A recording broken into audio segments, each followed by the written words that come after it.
नरेंद्र मोदी दुनिया के सबसे झूठे प्रधानमंत्री हैं। सत्ता में आने से पहले उन्होंने देश की जनता से खूब बड़े बड़े वादे किए, लेकिन सरकार बनते ही सारे वादे भूल गए।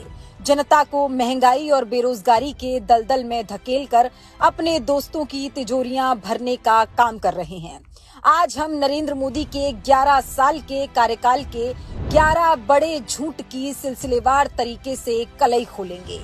झूठ नंबर 1, नरेंद्र मोदी ने वादा किया था कि वो विदेशों से काला धन लाएंगे और लोगों के बैंक खातों में 15-15 लाख रुपए डालेंगे। लेकिन सरकार बनने के बाद जनता ने जब सवाल पूछना शुरू किया तो उसे जुमला बताकर अपना पल्ला झाड़ लिया।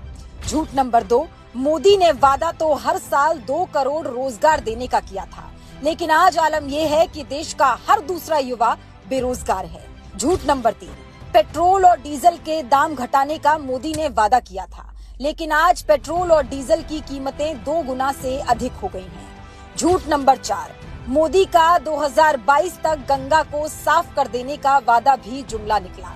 सच्चाई तो ये है कि आज गंगा का ओरिजिनेटिंग पॉइंट भी sewage treatment plant STP discharge से प्रदूषित है। झूठ नंबर 5, बड़े जोर शोर के साथ नरेंद्र मोदी ने मेक इन इंडिया प्रोग्राम शुरू किया, साथ ही दावा किया कि इससे लाखों नौकरियां पैदा होंगी।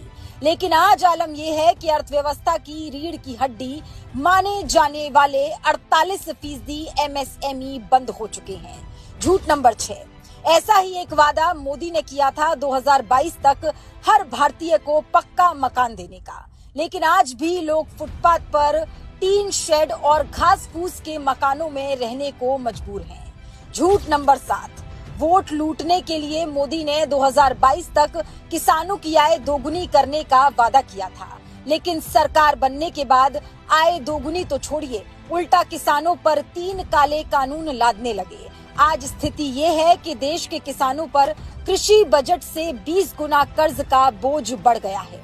झूठ नंबर 8, नोटबंदी जैसा सनक भरा फैसला लेने के बाद नरेंद्र मोदी ने कहा था कि इससे काला धन खत्म हो जाएगा, नकली नोटों का व्यापार बंद हो जाएगा। लेकिन आज ना ही देश से काला धन खत्म हुआ और ना ही नकली नोटों का व्यापार। झूठ नंबर 9, मोदी ने देश को बुलेट ट्रेन का सपना दिखाया। बोले 2022 तक अहमदाबाद और मुंबई के बीच बुलेट ट्रेन चलाऊंगा, लेकिन सच्चाई पूरे देश के सामने है। बुलेट ट्रेन तो छोड़िए, मोदी सरकार से यात्री ट्रेनें ठीक से नहीं चल पा रही हैं। झूठ नंबर 10, 2022 तक देश को $5 ट्रिलियन की इकोनॉमी बनाएंगे, लेकिन मोदी सरकार अब $5 ट्रिलियन इकोनॉमी की डेडलाइन ही बढ़ाती जा रही है। झूठ नंबर 11, मोदी ने कहा था देश को भ्रष्टाचार से मुक्ति दिलाएंगे, लेकिन ना खाऊंगा ना खाने दूंगा की बात करने वाले मोदी के राज में भ्रष्टाचार का बोलबाला है। खुद उसकी पार्टी के नेता कहते हैं कि बिना पैसे दिए कोई काम नहीं हो रहा। ये तो चंद उदाहरण हैं। अगर मोदी के झूठ गिनने बैठे तो सुबह से शाम हो जाएगी, लेकिन फिर भी सारे झूठ नहीं गिन पाएंगे, क्योंकि अपने 11 साल के कार्यकाल में नरेंद्र मोदी ने झूठ बोलने के अलावा और दूसरा कोई काम ही नहीं किया।